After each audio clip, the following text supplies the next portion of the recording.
Salam damai sahabat Oase Rohani Katolik yang terkasih, salam sehat dan sukacita dalam Kristus. Kita berjumpa lagi pada Oase Rohani Katolik edisi hari ini bersama saya Teresa Wina dan Romo Antonius Rajabana OMI.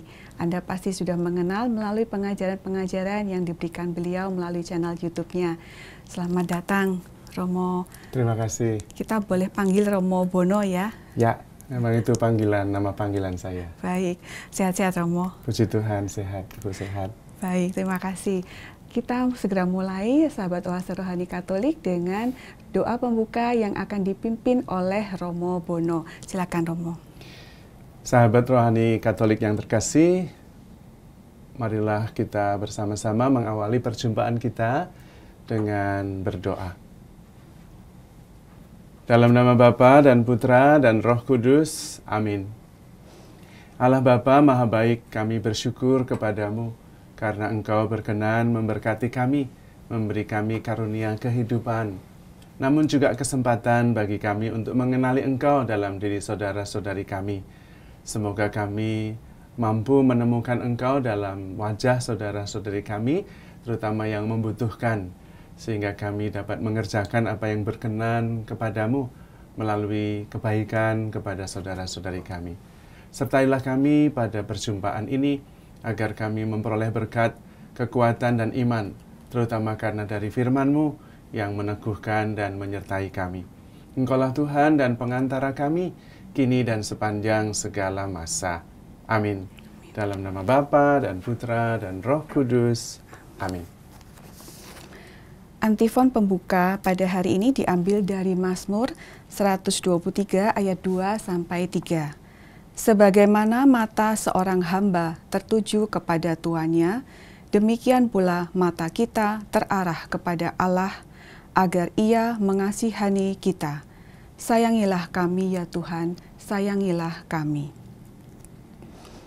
Bacaan dari Kitab Imamat bab 19 ayat 1-2 dilanjutkan dengan ayat 11-18. Tuhan berfirman kepada Musa, "Berbicaralah kepada segenap jemaah Israel dan katakan kepada mereka, Kuduslah kamu, sebab Aku, Tuhan Allahmu, kudus. Janganlah kamu mencuri, janganlah kamu berbohong, dan janganlah berdusta seorang kepada sesamanya. Janganlah kamu bersumpah dusta demi namaku, supaya engkau jangan melanggar kekudusan nama Allahmu. Akulah Tuhan. Janganlah engkau memeras sesamamu manusia, dan janganlah merampas. Janganlah kau tahan upah seorang pekerja harian sampai besok harinya. Janganlah kau kutuki orang tuli, dan di depan orang buta, janganlah kau taruh batu sandungan. Engkau harus takut akan Allahmu. Akulah Tuhan. Janganlah kamu berbuat curang dalam peradilan. Janganlah membela orang kecil secara tidak wajar, dan janganlah engkau terpengaruh oleh orang-orang besar. Tetapi engkau harus mengadili sesamamu dengan kebenaran. Janganlah engkau pergi kian kemari menyebarkan fitnah di antara orang-orang sebangsamu. Janganlah engkau mengancam hidup sesamamu manusia. Akulah Tuhan. Janganlah engkau membenci saudaramu di dalam hati, tetapi engkau harus berterus terang menegur sesamamu, dan janganlah engkau mendatangkan dosa kepada dirimu karena dia. Janganlah engkau menuntut balas, dan janganlah menaruh dendam terhadap orang-orang sebangsamu, melainkan kasihilah sesamamu manusia seperti dirimu sendiri. Akulah Tuhan. Demikianlah sabda Tuhan. Syukur kepada Allah. Mari kita tanggapi bacaan tadi dengan Mazmur tanggapan. Sabdamu ya Tuhan adalah roh dan kehidupan. Sabdamu ya Tuhan adalah roh dan kehidupan. Taurat Tuhan itu sempurna, menyegarkan jiwa. Peraturan Tuhan itu teguh, memberikan hikmat kepada orang bersahaja. Sabdamu Ya Tuhan, adalah roh dan kehidupan. Titah Tuhan itu tepat, menyukakan hati. Perintah Tuhan itu murni, membuat mata ceria. Sabdamu ya Tuhan adalah roh dan kehidupan. Takut akan Tuhan itu suci, tetap ada untuk selamanya. Hukum-hukum Tuhan itu benar, adil selalu. Sabdamu ya Tuhan adalah roh dan kehidupan. Mudah-mudahan engkau sudi mendengarkan ucapan mulutku dan berkenan akan renungan hatiku ya Tuhan, gunung batu dan penebusku. Sabdamu ya Tuhan adalah roh dan kehidupan. Sahabat Oase Rohani Katolik yang terkasih, kini mari kita siapkan hati mendengarkan Injil Suci yang akan dibacakan oleh Romo Bono. Tuhan bersamamu dan bersama rohmu. Inilah Injil Suci menurut Matius. Dimuliakanlah Tuhan. Yesus berkata kepada murid-muridnya, apabila Anak Manusia datang dalam kemuliaannya dan semua malaikat bersama-sama dengan Dia, maka Ia akan bersemayam di atas tahta kemuliaannya. Lalu semua bangsa akan dikumpulkan di hadapannya, dan Ia akan memisahkan mereka seorang daripada seorang, sama seperti gembala memisahkan domba dari kambing. Ia akan menempatkan domba-domba di sebelah kanannya, dan kambing-kambing di sebelah kirinya. Lalu Raja itu akan berkata kepada mereka yang di sebelah kanannya, mari, hai kamu yang diberkati oleh Bapa-Ku, terimalah kerajaan yang telah disediakan bagimu sejak dunia dijadikan. Sebab ketika aku lapar, kamu memberi aku makan. Ketika aku haus, kamu memberi aku minum. Ketika aku seorang asing, kamu memberi aku tumpangan. Ketika aku telanjang, kamu memberi aku pakaian. Ketika aku sakit, kamu melawat aku. Ketika aku di dalam penjara, kamu mengunjungi aku. Maka orang-orang benar itu akan bertanya kepadanya, Tuhan, bila manakah kami melihat Engkau lapar, dan kami memberi Engkau makan, atau haus, dan kami memberi Engkau minum?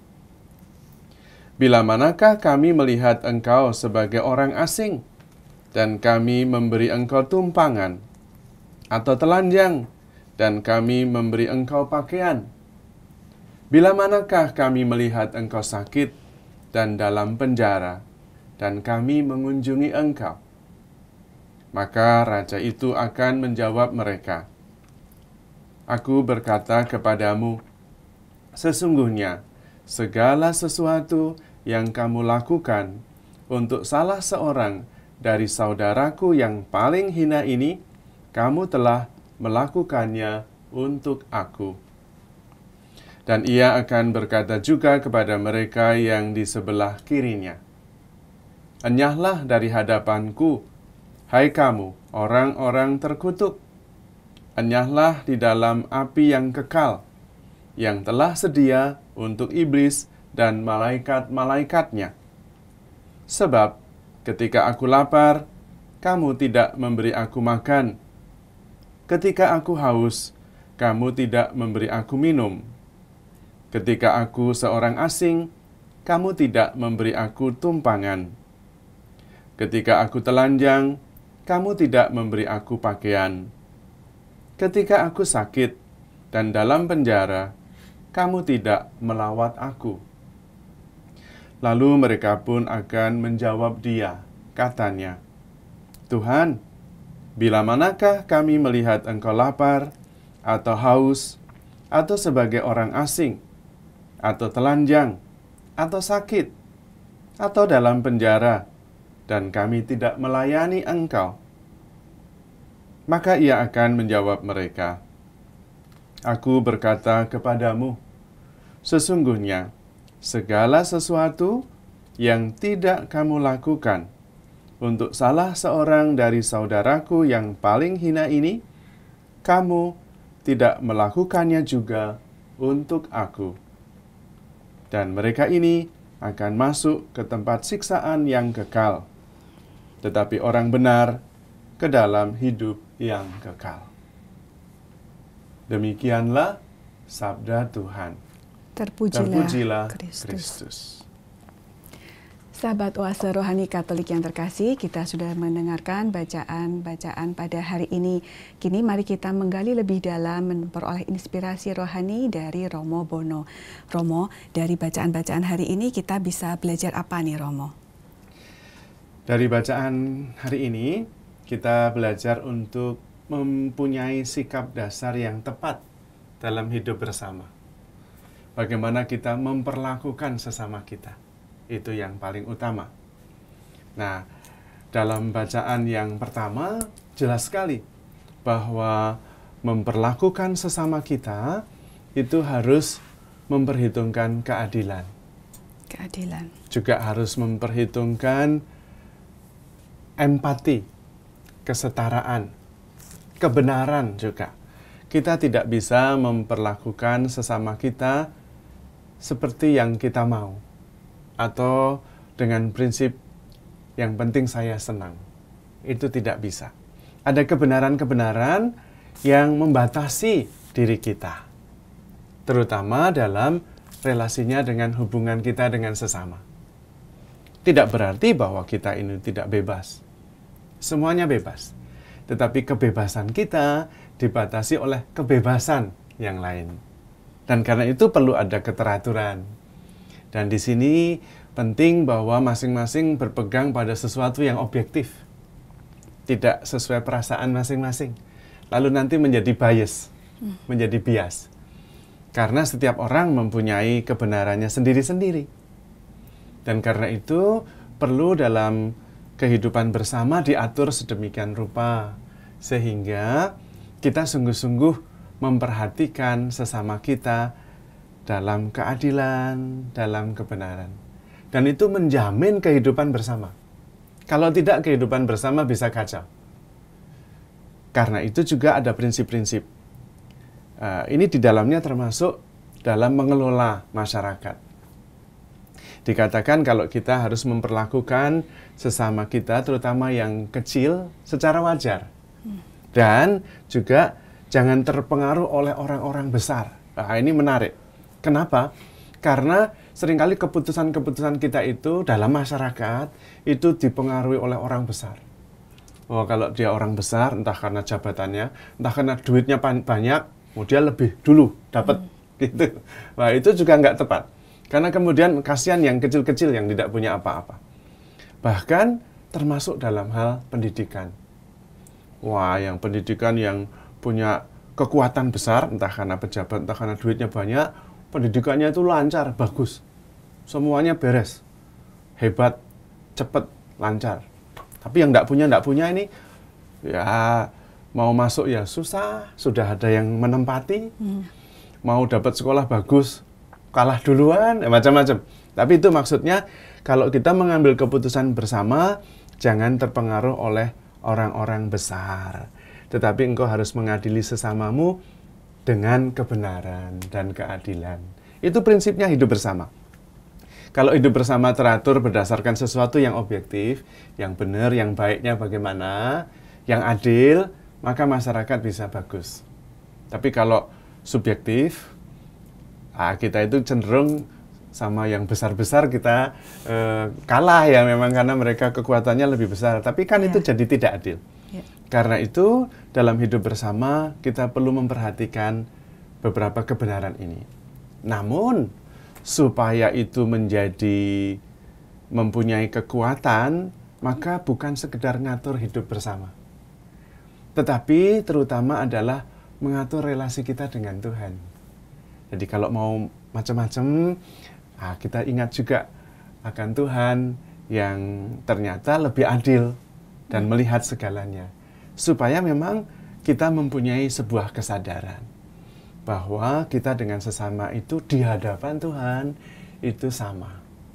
Tuhan tidak memandang muka, kita punya jabatan atau kita punya kepemilikan yang banyak, tetapi sesama manusia. Bahkan Tuhan mempunyai preferensial memperhatikan yang kecil. Jadi kita harus memperhatikan hal itu. Nah, itu pada bagian pertama, bacaan pertama. Intinya kita mesti memperhatikan apa yang perlu untuk kehidupan bersama. Nggak bisa kita mengatur kehidupan bersama sesuai maunya kita sendiri. Dan itu diletakkan dalam konteks perjanjian dengan Tuhan. Sehingga punya bobot kalau tidak melakukan bukan hanya masalah kita dengan sesama, tapi juga dengan Tuhan gitu. Nah, pada bagian yang kedua, dalam bacaan Injil itu lebih tegas lagi. Dalam hidup bersama, bagaimana kita memperlakukan sesama, itu memperlakukan kita dengan Tuhan Yesus sendiri. Apa yang kamu lakukan untuk saudaramu yang paling hina ini, kamu lakukan untuk aku. Jadi hubungan kita dengan sesama mendapat bobot rohani yang begitu besar. Yaitu apa yang kita lakukan terhadap sesama kita, itu kita lakukan terhadap Tuhan sendiri. Dan di situ ada kaitan yang langsung dihubungkan oleh Tuhan sendiri, bahwa beriman kepada Tuhan langsung berkaitan dengan sesama. Sebaliknya juga, perlakuan kita dengan sesama langsung berkaitan dengan perlakuan kita terhadap Tuhan. Nah, di situ kita perlu memperhatikan bagaimana relasi dengan sesama menerima perspektif yang lebih luas. Bukan sekedar perjumpaan dan sikap manusiawi terhadap sesama, tetapi apa yang kita lakukan terhadap sesama langsung berkaitan dengan relasi kita dengan Tuhan. Bahkan Tuhan mengidentifikasikan dirinya dengan sesama kita. Dan itu perubahan besar sebetulnya. Sehingga apa yang kita dengar pada bacaan yang pertama tentang bagaimana kita bersikap dalam hidup bersama, itu adalah relasi kita dengan Tuhan sendiri. Tindakan iman. Maka tidak boleh sekedar memandang peristiwa kita secara profan. Artinya Tuhan tidak terlibat di dalamnya, baik dalam relasi interpersonal maupun secara politis, mengatur masyarakat. Itu ada kaitannya dengan Tuhan. Maka kita perlu memperhatikan dengan sungguh-sungguh. Dan ini bisa mengubah banyak hal. Karena kemudian kita bisa melihat Tuhan di dalam diri saudara-saudari kita. Tentu di situ ada rasa hormat, ada rasa cinta, tetapi juga ada kesediaan untuk terus-menerus memandang saudara-saudari kita dengan kacamata Tuhan sendiri. Dan di situ sebetulnya bisa mengubah hidup kita, juga mengubah masyarakat kita. Kurang lebih seperti itu bacaan yang pertama dan Injil untuk pesan kita hari ini. Kalau mendengar tadi pemaparan Romo, itu kan seolah-olah kita berangkat dari hubungan antara kita dengan sesama kita. Ya. Lalu kemudian naik tingkat nih ke hubungan kita, melihat bagaimana kita berhubungan dengan sesama itu adalah hubungan kita dengan Tuhan sendiri.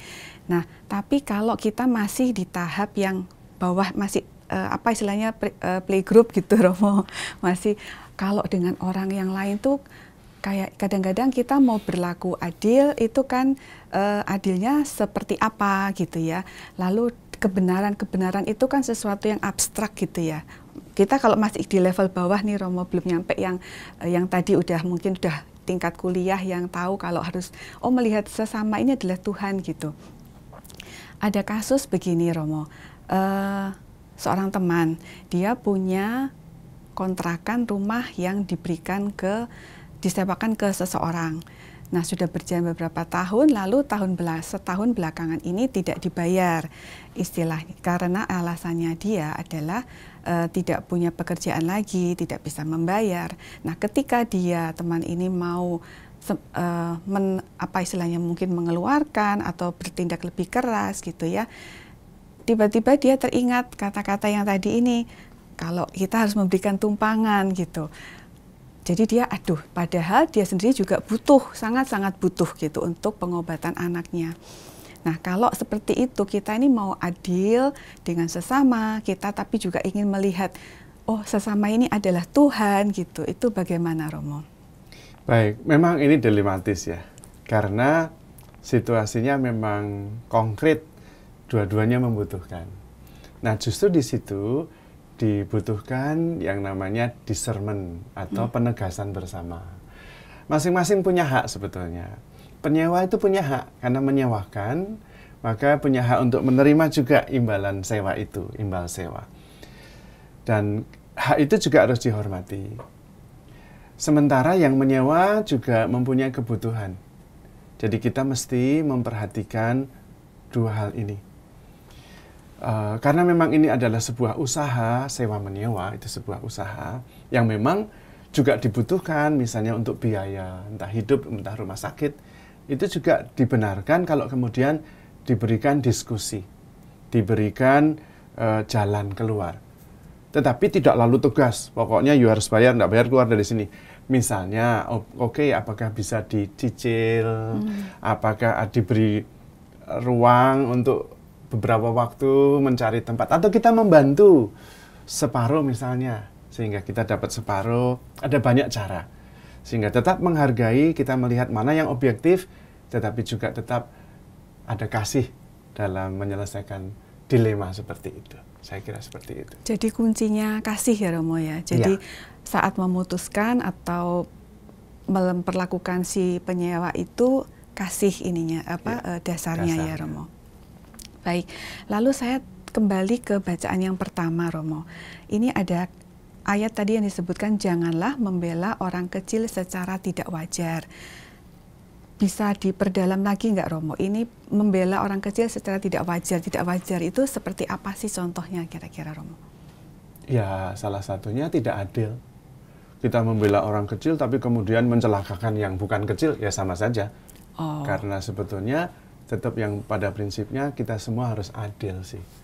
Memang dalam segala hal harus digerakkan oleh kasih, tetapi keadilan juga secara objektif harus diperjuangkan. Semuanya membutuhkan itu. Jadi menurut saya keadilan penting, kasih juga penting. Begitu. Keadilan penting, kasih juga penting.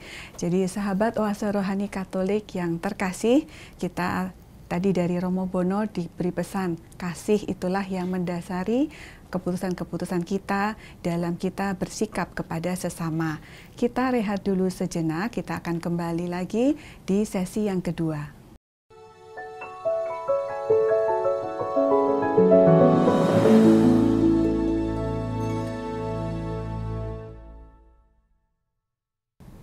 Sahabat Oase Rohani Katolik yang terkasih, terima kasih Anda masih setia mengikuti acara Oase Rohani Katolik edisi hari ini. Masih bersama dengan Romo Antonius Rajabana OMI dan saya Teresa Wina.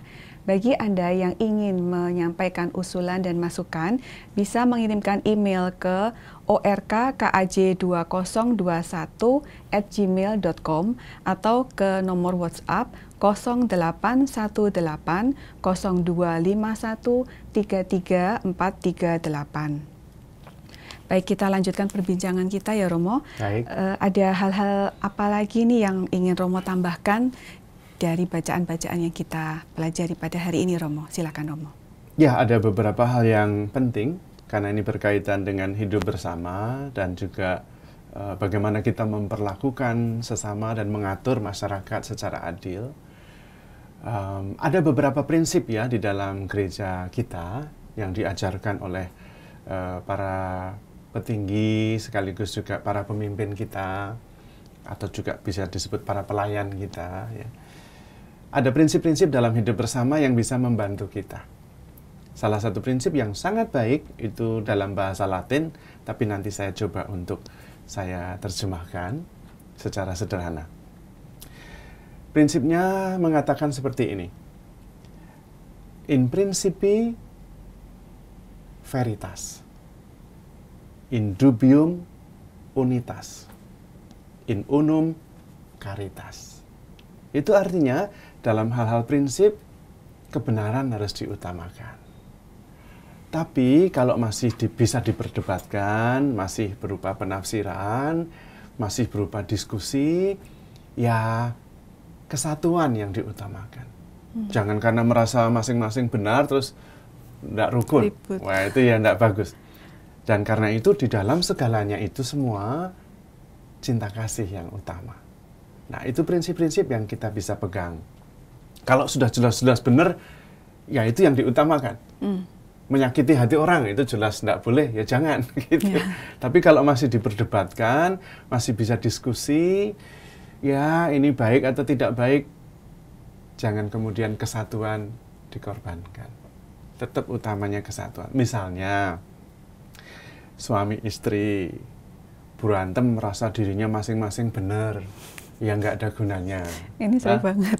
Kalau benar tapi yang pasangannya sakit hati lah, untuk apa, ya kan? Kan lebih penting utama yang diutamakan kesatuannya. Ya wis lah, diskusi. Merem-merem dikit. Ya, namanya juga dalam penegasan namanya relasi bersama, ya kan? Yang penting kesatuannya, bukan yang penting benar, bukan. Karena ini masalah relasi. Tetapi di dalam melakukan semuanya itu cinta kasih dasarnya. Dan itu berlaku untuk semua. Itu yang mungkin bisa membantu untuk memahami bacaan-bacaan pada hari ini. Di luar itu juga memang yang perlu kita renungkan adalah bahwa relasi kita dengan Tuhan itu sangat menentukan bagaimana kita memperlakukan saudara-saudari kita. Relasi kita dengan sesama kita itu tidak terlepas dari relasi kita dengan Tuhan. Ada kaitan yang sangat erat. Bahkan Tuhan sendiri menyamakan dirinya, mengidentifikasikan dirinya dengan sesama. Sekaligus ini adalah penghargaan pada diri kita, bahwa kita begitu dicintai Tuhan, tapi juga penghargaan kepada sesama kita, bahwa sesama kita juga sama dicintai seperti saya dicintai oleh Tuhan. Karena itu relasi manusiawi menjadi relasi yang ilahi. Wah, ini memang agak tinggi, tetapi itu dasar. Ya, sederhananya sebetulnya adalah memperlakukan segala sesuatu seperti kita memperlakukan relasi kita dengan Tuhan. Namun, secara konkretnya yang sangat bisa dipahami dan sederhana adalah kita menjadikan segala-galanya baik. Itu saja. Kalau kita punya masalah, ada perselisihan, ya rukun, dirukunkan. Kalau saudara kita tidak bisa makan, ya kasih makan. Tidak mempunyai tempat tinggal, kita usaha bersama bagaimana caranya. Sehingga kita bertanggung jawab juga terhadap kesejahteraan bersama. Itu seperti yang tema ADAS tahun ini ya. Karena memang kita diciptakan oleh Tuhan dengan segala macam talentanya untuk memberi nilai tambah terhadap kehidupan ini. Bukan hanya untuk kita sendiri. Selain untuk sesama, juga itu untuk Tuhan sekaligus. Maka tidak bisa juga kita hidup untuk dirinya sendiri. Karena kita ini sangat terkait satu sama lain. Tidak bisa masing-masing dengan keputusannya sendiri. Memang kita bebas punya hak asasi, tetapi hak asasi kita terbatasi juga oleh hak asasi orang lain. Bukan hanya terbatasi, tetapi kita punya tanggung jawab untuk juga mengerjakan kesejahteraan bersama. Karena kesejahteraan itu kalau tidak bersama-sama susah, tidak bisa dikerjakan. Dan itu bukan hanya masalah relasi kita dengan sesama manusia, tetapi relasi dengan Tuhan. Bobotnya justru pada relasi kita dengan Tuhan itu. Gitu.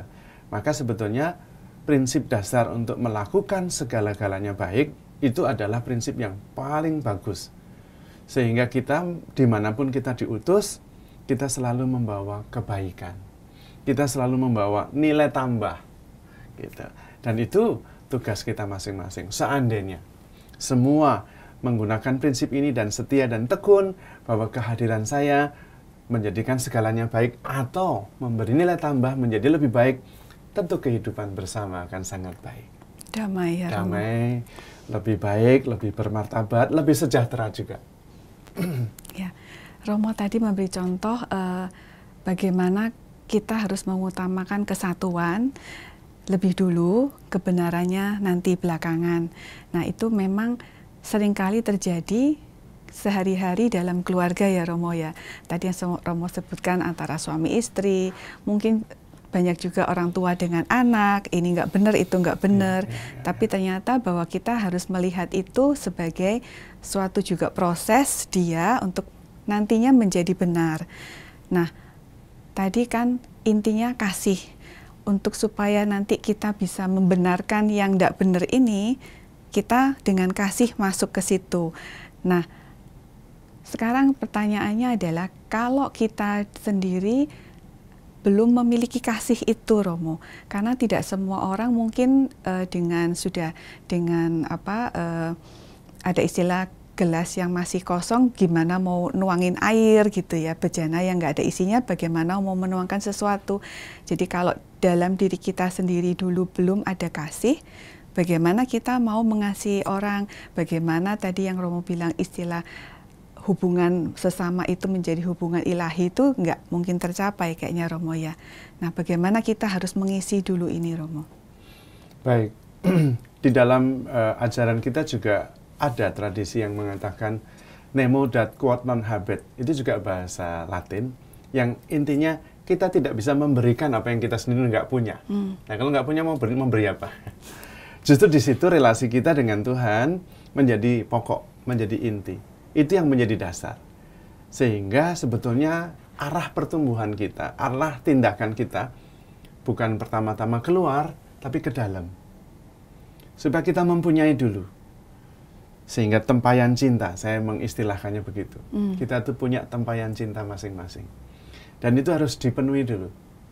Secara praktisnya, kalau dalam kegiatan sehari-hari, ya pagi-pagi itu doa dulu. Bersyukur dulu. Mengalami dulu kasih Tuhan yang luar biasa. Merasakan, mengalami sendiri, betapa dicintai, betapa diampuni. Dan itu memenuhi hati kita dengan cinta.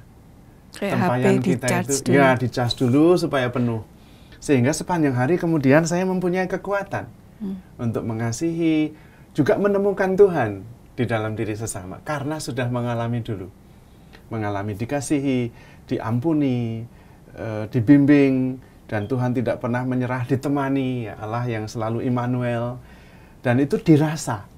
Dan ini penting perjumpaan pribadi terlebih dahulu. Maka memang teks ini tidak memisahkan relasi kita dengan sesama, dengan relasi kita dengan Tuhan. Dan memang arahnya bukan keluar dulu, tapi ke dalam dulu.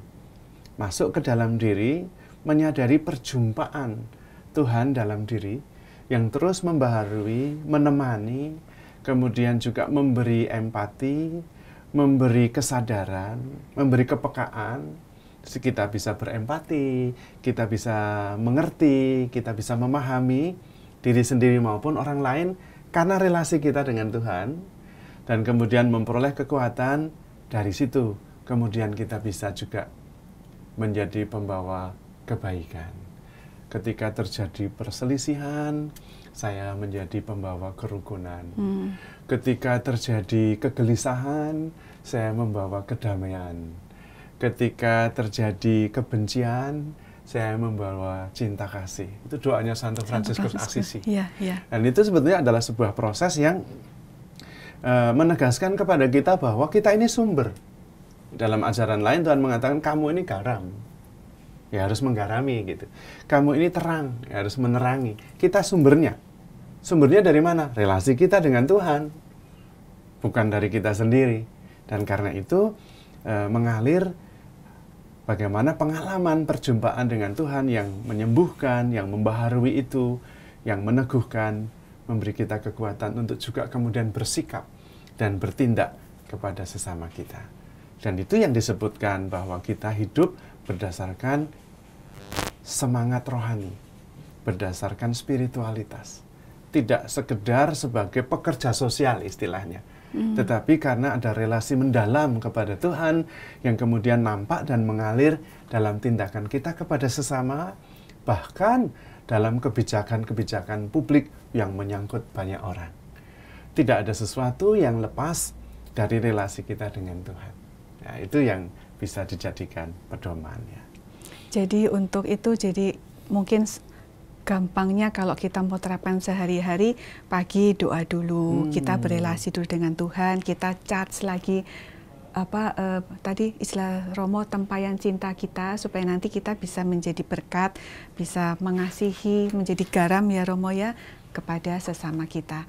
Baik, Romo, kita sudah sampai di penghujung acara. Sahabat Oase Rohani Katolik yang terkasih, kita sudah di ujung acara Oase Rohani Katolik pada hari ini. Kita akan tutup dengan doa penutup dan berkat dari Romo. Ya Romo, silakan Romo.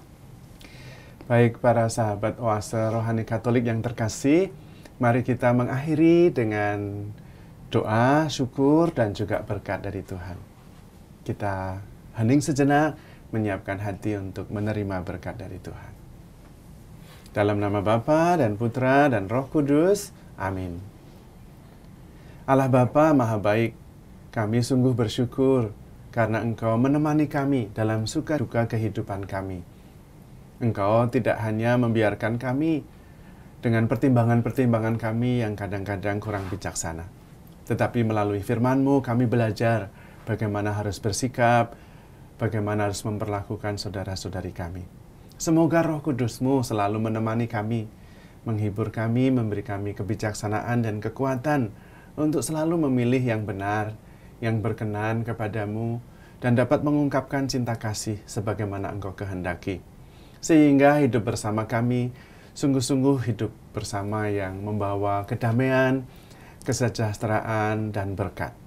Dan untuk itu kami sungguh mengharapkan kekuatan dan berkat dari-Mu. Karena itu ya Bapa, buatlah hati kami siap untuk menerima berkat yang berasal dari-Mu sendiri. Tuhan bersamamu dan bersama Roh-Mu. Semoga kita semua, saudara-saudari, keluarga, niat baik, pekerjaan, hidup bersama kita, selalu ada dalam bimbingan, juga perlindungan dan berkat Allah yang Maha Baik. Dalam nama Bapa dan Putra dan Roh Kudus. Amin. Amin. Terima kasih Romo sekali lagi untuk kedatangannya dan inspirasi yang kita dapatkan pada hari ini.